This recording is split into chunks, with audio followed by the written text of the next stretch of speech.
ओम नमः सिद्धेभ्य। नमो हरियंताणम, नमो सिद्धाणम, नमो आयर्याणम, नमो ज्ञानम, नमो लोहे सभ्य सावणम। ऐसो पंच नवकारो सब पाप नाश मंगलाड़ंच सभ्य सिंपणमं हवै मंगलम। मंगलम भगवान वीरो मंगलम गौतमो गणि मंगलम कुंद कुंदार्यो जैन धर्मोस्तु मंगलम।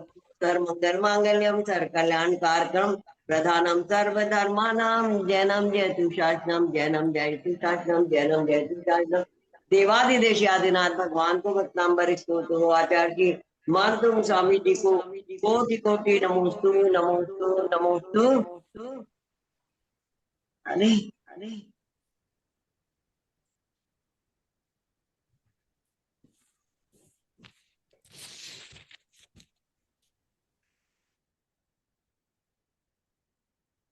कोटि कोटि नमोस्तु नमोस्तु नमोस्तु। हे भगवान, ये महावीर स्वामी का शासन चल रहा है। और कल हमको गौतम स्वामी मिले, महावीर स्वामी मिले, जिनका केवल ज्ञान हो गया था। और 66 दिन पहले ही केवल ज्ञान हो गया था। राजगही के विपुलाचल पर्वत पर जिन्होंने केवल ज्ञान प्राप्त कर लिया, और उनकी दिव्य ध्वनि खिरी नहीं रही थी, खिरी नहीं रही थी। 66 दिन हो गए थे। तब इंद्र को लगा, सौधर्म इंद्र को ये फिक्र हुई कि अरे भगवान के समोचरण में सब लोग आके और चले जाते हैं, और भगवान की दिव्य ध्वनि खिरी नहीं रही। तब उन्होंने अपना वो लगाया अवधि ज्ञान, और अवधि ज्ञान लगा के देखा कि क्यों नहीं कर रहे। तो पता चला कि वहां गंधर्व देवता ही नहीं है। अब भगवान की दिव्य ध्वनि ओंकार रूप में खिरती है। ऐसा है जैसे बिजली कड़क रही है, बादल गरज रहे हैं। इतने शक्तिशाली, इतने पद तीर्थंकर भगवान सबसे शक्तिशाली होता है। लाखों करोड़ों हाथियों से भी ज्यादा बल उनके पास होता है। तो उनकी दिव्य ध्वनि खिड़की ऐसी वो है कि हर एक के बस में नहीं होता। तो एक तो मागध जाति के देव, उनको सबको सुनने के लिए हर जाति द्वादश सभाएं लगती, 12 समोशरण होता है। समोशरण में 12 सभाएं होती। तो सभी देव और देवियां, इंद्र इंद्राणियां, राजा, चक्रवर्ती, मनुष्य, तिर्यंच, मतलब जानवर, पशु पक्षी, सब उनके समोचरण में आके विराजते हैं। और सबको अपनी अपनी भाषा के अनुसार ये दिव्य ध्वनि सुनाई पड़ती है। और ये दिव्य ध्वनि बेहतर झेलता कौन है? झेलते हैं गौतम स्वामी आके। क्योंकि इंद्र को जब पता चला कि गणधर ही नहीं है, तो गणधर नहीं है तो दिव्य ध्वनि खिरेगी कैसे भगवान की। तब वो दौड़े दौड़े जाते हैं। और ब्राह्मण थे गौतम स्वामी। गौतम स्वामी अपने 500 शिष्यों के साथ वहां रहते थे। तो उनके पास जाके बोलते हैं कि क्या कहते हैं, हे भगवान, मेरे गुरु मौन हो गए हैं, और उनके मेरे इन प्रश्नों का जवाब नहीं है कि उनके पास में। तो आप क्या मेरे मतलब इन प्रश्नों का उत्तर बता सकते हो कि 5 पाप क्या, 6 पदार्थ क्या, 6 द्रव्य क्या, 9 पदार्थ क्या, 4 कषाय क्या, पुण्य पाप क्या, आप क्या बता सकते हो? तो गौतम स्वामी जो थे, वो ब्राह्मण, गौतम ब्राह्मण, वो बोलते हैं हाँ हाँ, क्यों नहीं बता सकते, बिल्कुल बता सकते हैं। तुम ऐसा करो कि हमको अपने गुरु के पास ले चलो, तो हम तुम्हारे गुरु को ही ये उपदेश देंगे। हम उनको ही हराना चाहते हैं, हमारे पास बहुत ज्ञान है। तो वो बोलते हैं भगवान चलिए, और बस वो ले जाते हैं। अब भगवान महावीर स्वामी के समो शरण में पहुंचते ही गौतम स्वामी के जैसे तो भाग्य का उदय हो गया। जब समो शरण तक पहुंचे ही नहीं, उनके मानस स्तंभ तक पहुंचते हैं। इतना विशाल मानस स्तंभ के ऊपर देखो तो दिखे नहीं, इतना सुंदर, चारों तरफ जिन प्रतिमाएं। उस मानस स्तंभ को देखते ही उनका मान भंग होता है ना। इसीलिए मानस स्तंभ मंदिरों के बाहर बनाया जाता है कि दूर से ही लोग दर्शन कर लें और विनय से सर झुका लें।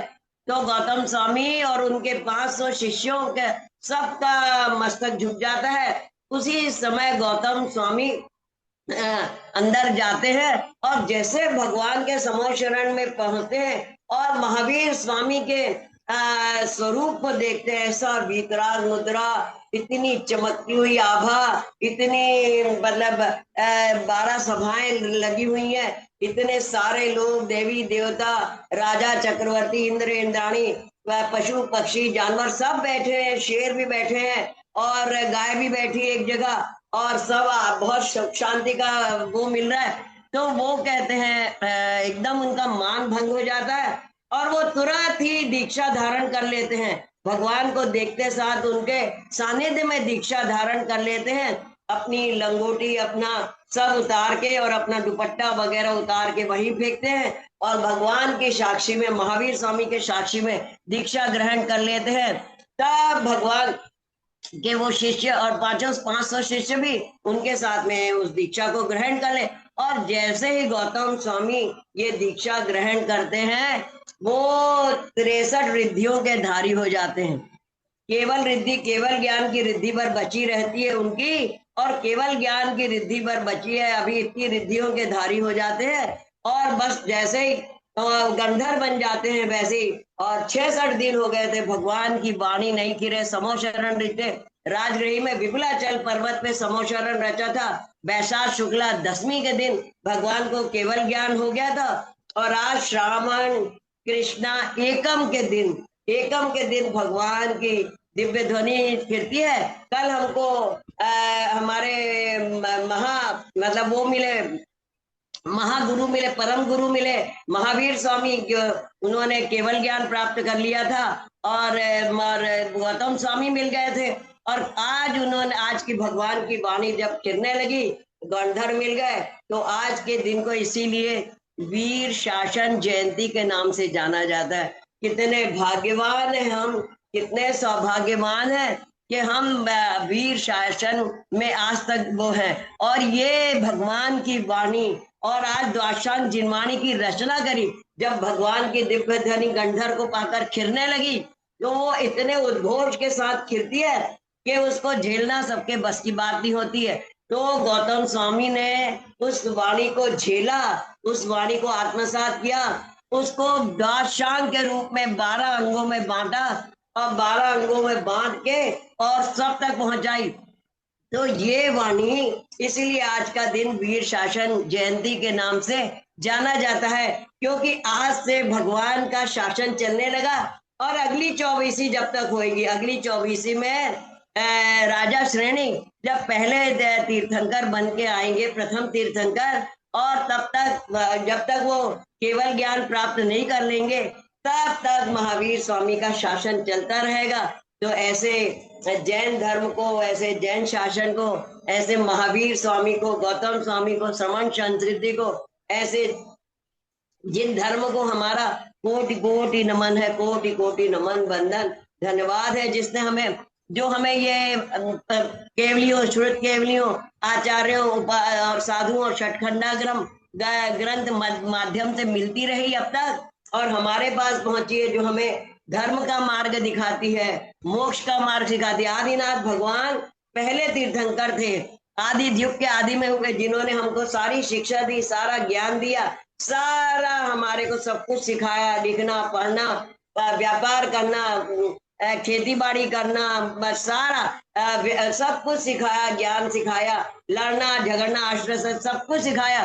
तो उनके बाद से 23 तीर्थंकर और हुए पार्श्वनाथ स्वामी तक के, और पार्श्वनाथ स्वामी तक के जो तीर्थंकर हुए, अब 24वें तीर्थंकर हुए महावीर स्वामी, और इनका ये शासन चलता रहा।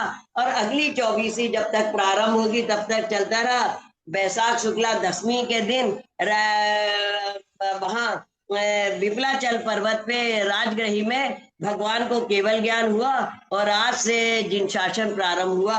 तो ऐसा शासन है ये, ऐसी अद्भुत है, जो हमें मोक्ष का मार्ग दिखाता है, जो हमें रत्नात्रय का मार्ग सिखाता है, जो जियो और जीने दो का संदेश सिखाता है, जो सब जीवों पे दया करना सिखाता है, जो 5 पाप का त्याग करवाता है, 4 कषायों का त्याग करवाता है, जो हमें शुद्ध सात्विक जीवन जीने की प्रेरणा देता है, और हमें जो सिखाता है कि कैसे रत्नात्रय धार के मुनि आरिका श्रावक श्राविका बन सकते हैं, कैसे इतने लाखों मतलब महावीर स्वामी के शरण में इतने लाखों श्रावक श्राविका और मुनि आरिका और सब थे, इतना बड़ा समोशरण था।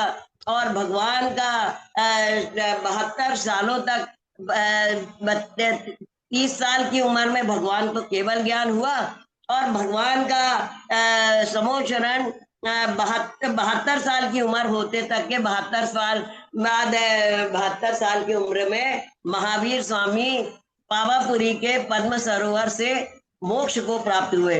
मोक्ष को प्राप्त हुए तो इतने सालों तक भगवान का शासन चलता रहा और गौतम स्वामी और सारे हजारों लाखों मुनि आर्य आचार्य उपाध्याय केवली शुद्ध केवली आदि सब आते रहे और सब उनके समोशरण में ज्ञान प्राप्त है। राजा श्रेणिक भी आते थे।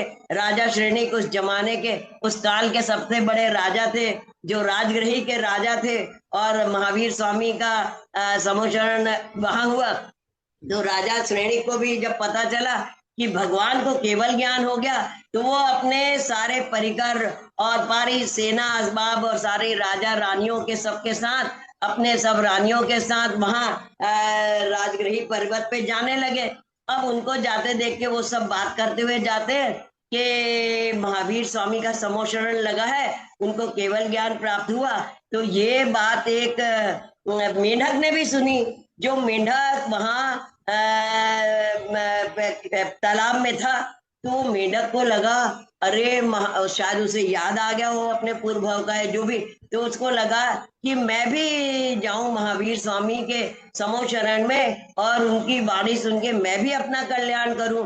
तो वो वहीं तालाब से एक कमल का फूल तोड़ लेता है और कमल का फूल तोड़ के और तालाब से निकल के और राजा श्रेणी की सेना के बगल बगल से चलता रहता है। इतने में होता क्या है कि राजा श्रेणी के हाथी के नीचे दब के और वो मर जाता है वो मेंढक और उसकी मृत्यु हो जाती है। लेकिन क्योंकि वो भगवान का स्मरण कर रहा था, भगवान की भक्ति करने जा रहा था, तो आप सोचिए वो क्या बनता है। वो मेंढक देव बनता है स्वर्ग में जाते और स्वर्ग में जाके देव बनता है। अब होता क्या है, राजा सैनिक अपने सब परिकर के साथ महावीर स्वामी के समोशरण में पहुंचते हैं, उनको नमस्कार करते, नमोस्तु भगवान, नमोस्तु नमोस्तु नमोस्तु। भगवान का शासन जयवंत हो, भगवान की वाणी जयवंत हो, जैन धर्म जयवंत हो, जिन शासन जयवंत हो, शमन संस्कृति जयवंत हो, ऐसा बोल के और 3 बार नमोस्तु परिक्रमा दे के अष्टद्रव्यों से उनकी पूजा करते हैं। और पूजा करके जब वो वहां बैठते हैं अपने राजाओं की श्रेणी में जाके, तो वो देखते हैं कि भगवान के सिंहासन के नीचे भगवान विराजमान है, पूरे अष्ट प्रातिहार्यों के साथ विराजमान रहते हैं महावीर स्वामी। और 12 सभाएं लगी रहती हैं और सब देवी देवता इंद्र इंद्राणी सब उनकी पूजा करते रहते हैं। सोने चांदी हीरे माणिक मोती और कल्प वृक्ष यानी स्वर्ग से लाए हुए फूलों से उनकी पूजा होती रहती है। सुगंधित हवा चलती रहती, सुगंधित पुष्प वृष्टि होती रहती है, अष्ट प्रातिहार सब सजे रहते हैं, भामंडल छत्र सिंहासन और क्या कहते हैं 64 चमार ढूंढते रहते, धुंधवी बसती रहती, शीतल हवा चलती रहती है और पूरा बहुत सुंदर। तो वो देखते हैं कि भगवान के सिंहासन के नीचे एक देव बैठा है और हाथ जोड़े और वो देव के मुकुट पे मेंढक का चिन्ह है। तो राजा श्रेणिक भगवान से पूछते हैं, भगवान आपके सिंहासन के नीचे एक देव बहुत छोटे से साइज का बैठा है और बहुत छोटी सी आकृति का, लेकिन उस देव के क्या कहते हैं मस्तक पे मेंढक का चिन्ह है, ऐसा क्यों, कोई और चिन्ह नहीं है? तो बोले भगवान की वाणी कहती है कि श्रेणिक राजन, तुम्हारे हाथी के पैरों के नीचे दब के ये मेंढक भगवान की भक्ति और आराधना के लिए आ रहा था और वो दब के मर गया तुम्हारी, और तुमसे भी पहले ये स्वर्ग में उत्पन्न हुआ और वहां से उत्पन्न होके देव पर्याय प्राप्त करके और ये समो शरण में आ गया है। तो भगवान की भक्ति का फल यहाँ देखिए, जिन्हें भक्ति का इतना फल है, इतना महत्व है, इसीलिए कहते हैं प्रतिदिन रोज मंदिर जाना चाहिए, रोज भगवान की पूजा भक्ति आराधना अभिषेक शांति धारा सब करना चाहिए, मंदिर बनवाना चाहिए, मूर्तियां विराजमान करना चाहिए, है ना, पूजा अनुष्ठान अभी वो करना चाहिए और विधान आदि करना चाहिए। ये सब कार्य करने से और दान देना चाहिए, 4 प्रकार के दान, औषध, शास्त्र, अभय, आहार, ये 4 प्रकार के दान देना चाहिए। सब जीवों की रक्षा के भाव मन में आना चाहिए, क्योंकि भगवान की दिव्य ध्वनि है ऐसी कि जियो और जीने दो, खुद जियो औरों को भी जीने दो। इस तरह भगवान की वाणी हमको मिली, बहुत सारे भगवान के द्वारा, आचार्यों के द्वारा और साधुओं के द्वारा, और आते आते आते जब क्या कहते हैं, पहले याद हो जाती थी लोगों को मुंह से, है ना, अकलंग निकलंग में, अकलंग को एक बार में सुन के याद हो जाती थी भगवान, मतलब जिनेंद्रियों की वाणी, और उसके बाद जो उपदेश, और उसके बाद निकलंग को एक बार और सुनते, 2 बार में याद हो जाए। अब उसके बाद आगे चलते लोगों के याद करने की स्मरण शक्ति कम होने लगी।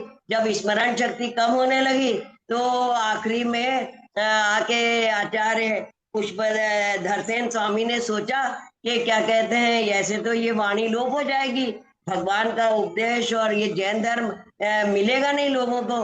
तो उन्होंने अपने पुष्पदंत और भूतबली नाम के 2 शिष्यों को बुलाया, उनको वहां गुजरात के पर्वत पे, और वो गुफा में उन्होंने उनको ये धर्म की ज्ञान दिया, शिक्षा दी, और बोला अब तुम लोग इसको लिखित रूप में रखो। तो उन दोनों ने, आचार्य पुष्पदंत और भूतबली ने, छठखंडागम ग्रंथ की रचना करी, और उसमें क्या कहते हैं, सबसे पहले नमोकार मंत्र मंगलाचरण के रूप में लिखा, और तब से हमको मंगलाचरण नमोकार मंत्र लिखित रूप में मिलने लगा। और उसके बाद सॉरी द्वादशांग जिनमानी की रचना करी, वो छठखंडागम ग्रंथ की मैंने दर्शन किए, अद्भुत सुख की अनुभूति होती है, अद्भुत पुण्य की प्राप्ति होती है। और वहां पर हस्तिनापुर में जो आदिवीर विद्याश्री आश्रम है, वहां भी छठखंडागम ग्रंथ रखा हुआ है। तो ऐसे महावीर स्वामी का शासन, जो हमें धर्म का उपदेश देता है, मोक्ष का मार्ग बताता है, शमन संकृति बताता है, सारे इस शासन को धारण करके आचार्य उपाध्याय सर साधु और आरिका माता जी, एलक जी, चुल्लक जी, चुल्लिका माता जी, अनंत अनंत जीव मोक्ष प्राप्त कर चुके हैं, रत्नत्रय निधि धारण करके, और अपने आत्मा की शुद्धि का प्राप्त करके वहां मोक्ष जा चुके हैं। तो ऐसे महामंत्र, ऐसे जैन धर्म, ऐसे श्रमण धर्म, ऐसे महावीर स्वामी की वाणी हम सब के भी आत्मा का कल्याण करें, हम सबको भी भवसागर पार करे, यही मंगल भावना से मैं उनको कोटि कोटि नमोस्तु करती हूँ। गौतम स्वामी को कोटि कोटि नमोस्तु, और द्वादशांग जिनमानी माँ, और सब सब सब अरहंत सिद्ध आचार्य उपाध्याय सर साधु पंच परमेश्वरियों को कोटि कोटि नमोस्तु करती हूँ। अब आप सब ध्यान में बैठ जाएं, अपन महावीर स्वामी का ये जो है उस महावीर स्वामी के इस ऊर्जा को हम सब अपने अंदर लेंगे, और ये ऊर्जा हमारे को, हमारे मतलब कल्याण का मार्ग प्रशस्त करेगी, मोक्ष का मार्ग प्रशस्त करेगी, है ना। हम सब के ऊपर मोक्ष का, मैंने वो बना दिया है पहले ही, रेकी के सिंबल्स आपको सबको बना दिए, आप सबके ऊपर है रेकी के सिंबल्स। बस आप स्ट्रेट बैठ जाइए और ये कल्पना करिए कि हम मंदिर में पहुंच गए हैं, महावीर स्वामी के शमोशरण में पहुंच गए हैं। महावीर स्वामी के शमोशरण में जैसे ही हम पहुंचे, हमारे को मानस स्तंभ दिखता है। मानस स्तंभ में चारों तरफ प्रतिमाएं लगी हुई जिन भगवान की, हमने उनको नमोस्तु किया, और नमोस्तु करके वहां अर्घ्य चढ़ाया। अब हम अंदर मंदिर में जाते हैं, और मंदिर में जाकर, और भैया महावीर स्वामी के समोशरण में जा रहे हैं, महावीर स्वामी के समोशरण में जैसे ही हम पहुंचते हैं, भगवान की ऐसी वीतराग शांत मुद्रा देखकर हमारा हृदय प्रफुल्लित हो जाता है।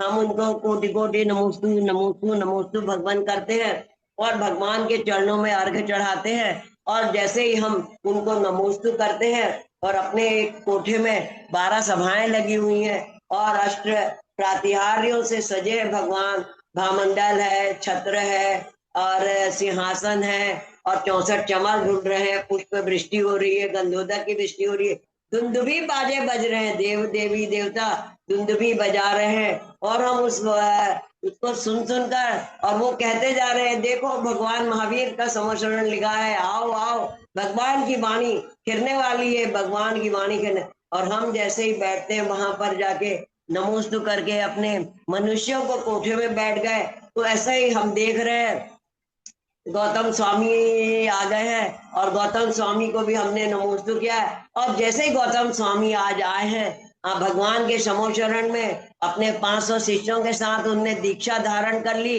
और ज्ञानेश्वरी दीक्षा ले ली, वैसे ही गौतम स्वामी एकदम 63 रिद्धियों के धारी हो गए। और जैसे वो 63 रिद्धियां उनके पास आती हैं तो गौतम स्वामी एकदम गंधर्व बन जाते हैं, गंधर्व पद को प्राप्त हो जाते हैं। और जैसे ही गंधर्व पद प्राप्त होता है भगवान महावीर की दिव्य ध्वनि खिरने लगती है।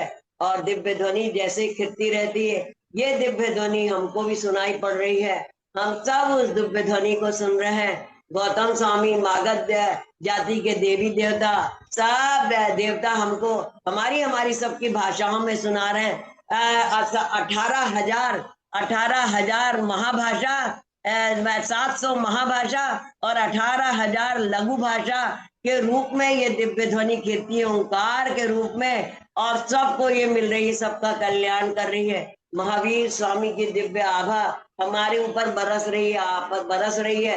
हम सब एकदम एकदम हमारा आत्मा, हमारा पूरा शरीर ऊर्जान्वित हो गया, ऊर्जान्वित होते जा रहा है। भगवान की पूजा अर्चना करके हमने अष्टद्रव्य से पूजा भी कर ली भगवान की, और हम एक मंत्र मुग्ध होकर बैठे हुए, बस मंत्र मुग्ध होकर भगवान को देखे जा रहे हैं, देखे जा रहे हैं। और भगवान हमारी जो दिव्य ध्वनि उनकी खिर रही, हमारी आत्मा से हमारे सब पूर्व भाव याद आ रहे हैं कि हम कैसे नरकों में अनादिकाल हमने काटा है, नरकों के अनंत दुख, हमें मारा जाता था कोड़ों से, हमें कढ़ाई में तला जाता था, हमें कढ़ाइयों में तला, हमें फांसी पे चढ़ाया जाता, हमें आरे से काटा जाता था, हम नरकों में इतने दुख भोगते थे और फिर इकट्ठे हो जाते थे। तिल तिल करे देह के खंड और असुर भड़ावे दुष्ट प्रचंड, और दुष्ट लोग दुष्ट दानव हमारे को लड़वाते भिड़वाते थे। ऐसे आपस में लड़ लड़ के हमारे नरकों में हमारा जीवन बीता, और नरकों से जैसे तैसे जब भगवान का जन्म होता था तो कुछ पल के लिए हमको सुख मिलता था, शांति मिलती थी और हम आनंद अनुभव करते थे। ऐसे ही कभी कभी के पुण्य के संयोग से हमारा जो जन्म वो हुआ, तो हम ऊपर आए, इल्ली तिरुला, ये पृथ्वी जल अग्नि वायु आकाश वनस्पति, ये पंच इंद्रियों एक इंद्रिय के रूप में जन्म हुए। अनंत भाव हमने वैसे कटे, और जब ऐसे ही करते करते कभी कुछ पुण्य संयोग हमारा हुआ, तो उस पुण्य के संयोग से हम तिर्यंच पर्याय को धारण किए, और जब तिर्यंच पर्याय धारण करे वहां भी हमको बहुत कष्ट मिला। किसी ने हमको बांध दिया, किसी ने कोड़ों से मारा, किसी ने भूखा रखा, किसी ने प्यासा रखा। ऐसे अनंत दुख भोगते भोगते हम आए, और कभी पुण्य के हमारा संयोग हुआ, हमने पुण्य करा, अच्छी भावना भाई, तो हम देवगति में पहुंच गए। देवगति में पहुंच गए तो कबहू का नंदन विषय नंदक मन घूमे, देवांगनाओं संग रमी रहे, खूब वो अपना खुशी मनाते रहे देवांगनाओं के संग जा जाके। अब उसके बाद हम क्या कहते हैं, जैसे तैसे हमारी आयु बची 6 महीने की, तो हमारी वो एक दूसरे से चिढ़ते भी थे, दूसरे का ज्यादा वैभव देख के हमें बुरा लगता था, दूसरे देवों का और या ज्यादा रानियां जिसके होता था उससे भी हमें चिढ़ लगती थी। तो हमने ये सब करते करते बहुत सारे काल गुजार दिए। अब हमारे को बहुत सारे काल गुजरते गुजरते हमारा एक पुण्य संयोग आया, तो हमारे को मनुष्य गति में जन्म लिया। मनुष्य गति में जन्म लिया, मनुष्य योनि में आए, तो हमारे को 9 महीना गर्भ में बिताना पड़ा, कष्ट हुआ। 9 महीने माँ के गर्भ में सिकुड़े हुए ऐसे बैठे रहे, ऐसे वो करते रहे, भूख प्यास गर्मी सर्दी सब सहते रहे। फिर जब जन्म हुआ, जैसे बड़ी मुश्किल से तो जन्म हुआ, और मुश्किल से जब हमारा जन्म हुआ, हम जैसे तैसे इस दुनिया में आए, और आते साथ ही रोने लगे, भूख भूख चिल्लाने लगे। और जब हमारा जन्म हुआ और भूख भूख चिल्ला के, तो हमारे को फिर माता ने खिलाया पिलाया, इस तरह से हमारे वो। और ये देखिए कि हम इतने भाग्यवान रहे। मैं तो यही सोचती हम इतने भाग्यवान रहे कि हमको जैन कुल मिला, जैन पर्याय मिला। और जैसे ही हमारी माँ मतलब 1.25 महीने का हुआ बच्चा, माँ का नहान दहान हुआ, मंदिर ले गए। मंदिर में सबसे पहले नमोकार मंत्र मिला, जिनेन्द्र देव के दर्शन मिले। कितनी बड़ी बात है। हम अपने आप को धन्य मानते हैं कि हमें जैन कुल मिला, जैन धर्म मिला, जिनेन्द्र देव के दर्शन मिले, महावीर स्वामी का शासन मिला, और महावीर स्वामी और 24 तीर्थंकरों की जिनवाणी मिली। और हम अपने आप को जीवन को सार्थक कर सकते हैं। हम व्रत नियम संयम ले सकते हैं, छोटे छोटे व्रत नियम से 5 पापों का त्याग कर सकते हैं, 4 कषायों का त्याग कर सकते हैं, रात्रि भोजन का त्याग कर सकते हैं, कंद मूल खाने का त्याग कर सकते हैं। इस तरह नियम, छोटे छोटे नियम संयम लेकर हम अपने जीवन को धन्य बना सकते हैं। और जब हमारा और मन हो और हमारे को मतलब ज्ञान प्राप्त करके और जो हम हमारा जीवन वो हो जाए, तो हम दीक्षा ले सकते हैं, दीक्षा धारण कर सकते हैं, रत्नत्रय निधि धारण कर सकते हैं। अगर पुरुष हैं तो मुनि बन सकते हैं, स्त्री है, लड़कियां हैं तो हम आरिका व्रत धारण कर सकते हैं, एलिका छुल्लिका व्रत धारण करते, पुरुष भी एलक छुल्लक बन सकते हैं। इस तरह से या व्रती श्रावक श्राविका भी बन सकते हैं। कम से कम अपने जीवन को धन्य बना सकते हैं। और जीवन के अंत में संलेखना पूर्वक मरण करके अपने जीवन को, मनुष्य जीवन को सार्थक बना सकते हैं कि बस यही कर सब करते हमारा जीवन धन्य हो भगवान। ऐसा ही लगता है, यही मेरे मंगल भाव है। मुझे महामंत्र नमोकार मिला, मुझे जिनेन्द्र देव मिले, मुझे महावीर स्वामी का शासन मिला, मुझे महावीर स्वामी की दिव्य ध्वनि मिली, गौतम स्वामी द्वारा रचे गए द्वाशान की जिनवाणी मिली।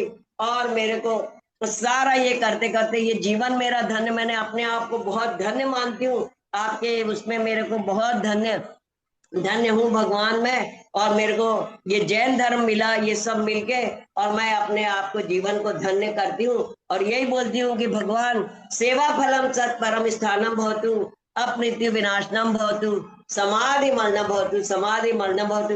हे भगवान, जब तक मुझे मोक्ष पद ना मिले तब तक हर गति हर पर्याय में आपकी भक्ति आराधना करूं, पूजा अभिषेक शांति धारा उपासना करूं, आपके मंदिर बनवाऊं, मूर्ति पधराऊं, आपके विधान आदि करूं, और आराधना करते करते और इसी तरह आपके इस जैन धर्म की फैलाते फैलाते, इस जैन धर्म की कीर्ति पूरे विश्व में फैलाते फैलाते, और मैं अपने जीवन को धन्य करूं और हर सप्त परम स्थानों की प्राप्ति करूं। मैं अब मृत्यु का विनाश हो मेरे, और संलेखना पूर्वक मरण हो। इस तरह से मैं अपने जीवन को धन्य बनाऊं, संलेखना पूर्वक मरण करके, जिससे मुझे सिद्ध सुपद मिल पाए। और यही मैं आप लोगों के लिए भी भावना भाती हूँ कि आप सब लोग भी ऐसे ही भावना भाइये। इस महावीर स्वामी के शासन को कोटि कोटि नमोस्तु, इस श्रमण संस्कृति को, इस जैन धर्म को, इस त्यागमय धर्म को, इस जियो और जीनोमय धर्म को, इस श्रमण धर्म को, इस जैन धर्म को मेरा कोटि कोटि नमन है। नमोकार महामंत्र को, भक्तांबर स्तोत्र को, सबको मेरा कोटि कोटि नमोस्तु है। मेरा चैनल भी है भक्तांबर हीलिंग बाई पद्माजन। आप सब लोग उसको लाइक शेयर एंड सब्सक्राइब करिए, और मेरे जूम पे आइए अधिक से अधिक, है ना। और ये हीलिंग लीजिए। मुझे विश्वास लगता है कि आपको ये सब बहुत, भगवान महावीर स्वामी की जब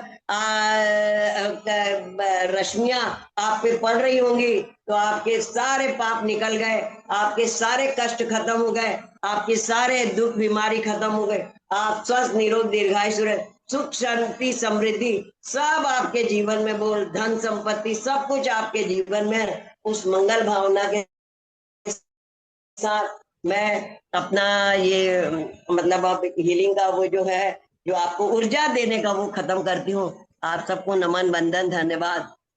कैसा लगा आप लोग बताइए। जय जिनेन्द्र। जय जिनेन्द्र प्रमिला जी, जय जिनेन्द्र। बताइए कैसा लगा। लेट किया था, अभी लेट किया था, 5 ही मिनट हुए हैं। अच्छा है, जितना किया बढ़िया।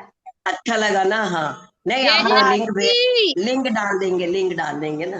नहीं तो रिकॉर्ड। वो मैंने पढ़ लिया, पर वो ध्यान अभी वो प्रतिक्रमण कर रही थी ना, तो फिर उठी जब फिर। अच्छा अच्छा, नहीं नहीं, प्रतिक्रमण भी बहुत अच्छा है भैया, जरूरी है। हमने भी हाँ इसलिए तो यही कहा प्रतिक्रमण, ये कि भगवान, हाँ ये सही बात है कि भगवान, मैंने अब तक जो भी पाप किए पूर्व जन्मों से अब तक, मेरे सारे पाप मिथ्या हो, मिथ्या हो, मिथ्या हो। और मैं सब पापों की क्षमा मांगती हूँ, और 84 लाख योनियों के जीवों ने मुझे कष्ट दिया, तो मैं उनको क्षमा करती हूँ, और मैंने उन्हें कष्ट दिया तो उनसे क्षमा मांगती हूँ। इस तरह खमामि में सभ्य जीवानाम सभ्य जीवा खमंतु में मिट्टी में सब बुधेषु वैरम मध्यम न केन्वी वैरम मध्यम न भेद सेवा सब फलम सब परम स्थानम भवतु अपनिति विनाशनम भवतु समाधि मरणम भवतु। मैं भी कमाती हूँ मन आपको सबको। जी जी जी। हाँ, मंजू जी आपको कैसा लगा, और ये इसको कैसा लगा बताओ, आप लोग सब हैं, कैसा लगा बताइए। बहुत अच्छा, जी बहुत अच्छा लगा। Thank you Manju ji, thank you. हाँ बेटा आप बताओ, जय बताओ। जिनेन्द्र। जय जिनेन्द्र बेटा, आज आ गई आप, बहुत अच्छा हुआ। हाँ चलो, कैसा लगा बताओ। अच्छा लगा। बहुत अच्छा लगा ना, हाँ भगवान की ऊर्जा से सब अपना हो जाता है ठीक। भगवान की ऊर्जा इतनी पवित्र है, हमारा सारे रोग निकाल देती है, भय निकाल देती है, रिद्धि सिद्धि सुख समृद्धि लक्ष्मी लाभ वृद्धि क्षेम आरोग्य स्वास्थ्य निरोगता दीर्घायुता सबकी वृद्धि देती है, और धर्म की वृद्धि भी देती है, भव सागर से पार भी कराती है ना। चलो thank you, thank you, thank you. हाँ, और मंजू जी दादी आ गई थी ना। गिरनार गए थे। है क्या, बोलो बोलो बोलो, अब क्या जया बोल अरे रही जी दादी बोलो। गिरनार की गए। थोड़ा सा यूं गिरनार जी, अरे नहीं गए, हम कहाँ गए गिरनार जी, नहीं गए बेटा, नहीं गए, नहीं गए मैं गई गिरनार थी जी। गिरनार। मैं अच्छा गई तुम थी। गई थी गिर, अरे वाह, हाँ, बहुत बहुत अनुमोदना, बहुत तो अच्छे से दर्शन हो गए, अच्छे से पूजा वहां पे चौथी टोक वो चौक पे चौथी टोक पे चढ़ने में बना मिला, नहीं मिला। दादी वहां तक नहीं। नहीं नहीं नहीं। हाँ पहली टोक पे ही उनने बोल दिया है ना, सरकार ने भी ये निर्णय दे दिया। नहीं तो ये अपने साधु संतों को करना चाहिए भैया, गिरनार जी के लिए जो बड़े बड़े साधु संत हैं उनको करना चाहिए कि क्या कहते हैं, काय को पहली टोक तक रखा है, वहां ऊपर क्यों नहीं जाने देते हम लोग को, हमारे नेमिनाथ भगवान वहां से मोक्ष गए हैं। म- बिल्कुल बिल्कुल, हमको ये सब बातों पे हाँ हमको सबको आवाज उठाना चाहिए, पूरी समाज को, और सारे साधु संतों को भी, और पूरी समाज को वो करना चाहिए कि भैया गिरनार जी हमारा है, वहां से हमारे तीर्थंकर नेमिनाथ भगवान मोक्ष पधारे, तो हमारे क्षेत्र को हमको क्यों नहीं देते। मतलब वो वहां सब दूसरे धर्म के लोग क्यों विराट बैठे हैं और उस पर कब्जा करके, हमारा क्षेत्र हमको दो, हमारे मतलब वो करो, हमारे भगवान वहां से मोक्ष गए तो हमारी तो पवित्र भूमि है। ऐसे शिखर जी भी हमारा ही होना चाहिए, और गिरनार जी और सारे क्षेत्र जो है हमारे होना चाहिए भैया। ऐसे क्षेत्र को, ऐसे नेमिनाथ भगवान को, ऐसे गिरनार जी को मेरा कोटि कोटि नमस्ते। और तुम्हारी वंदना अच्छे से हो गई, तुम्हारी बहुत बहुत अनुमोदना, बहुत बहुत अनुमोदना, क्या बात है, बहुत बढ़िया। इसीलिए तुम सेशन में नहीं आ रही हो, ओके। मैं यही सोची कि ये तो सेशन में जरूर आती है, कहाँ चली गई पता नहीं। चलो चलो आ जाओ, चलिए बहुत बढ़िया, बहुत बढ़िया, मैं 10 दिन की यात्रा पे गई थी। दस बहुत दिन की बढ़िया बेटा, यात्रा। बहुत बहुत बढ़िया। बहुत बधाई हो, बहुत बहुत अनुमोदना तुम्हारे धर्म की पुण्य की, बहुत बहुत अनुमोदना। वाह वाह वाह, बहुत बढ़िया। बेटा बेटा भी करके आया हमारा पूरा। बेटा क्या बेटा भी हुआ। छोटा वाला पूरा करके आया था। अरे बेटा वाह भी करके यार, आया था। बहुत बड़ी बात है, अनुमोदना बहुत है। बारंबार देख लो, अनुमोदना। देखो प्रमिला जी भी अनुमोदना कर रही है, देखो वो भी कर रही है, मंजू जी भी अनुमोदना कर रही है। अब और आप रोज लगेंगे सेशन। हाँ क्या। बारिश भी इतनी हो रही थी दादी, सबसे ज्यादा बारिश हो अच्छा रही थी वहां पे। हाँ। अच्छा, अरे वाह, बारिश भी बहुत हो रही थी। हाँ 2 तारीख में बारिश भी बहुत हो रही थी वहां पे। पूरा ओके अंधेरा ओके अंधेरा था। पूरा ओके। अंधेरा था अंजल, छाया। अरे बाप रे, इतनी बारिश में भी कर ली भैया, ये तो बहुत हिम्मत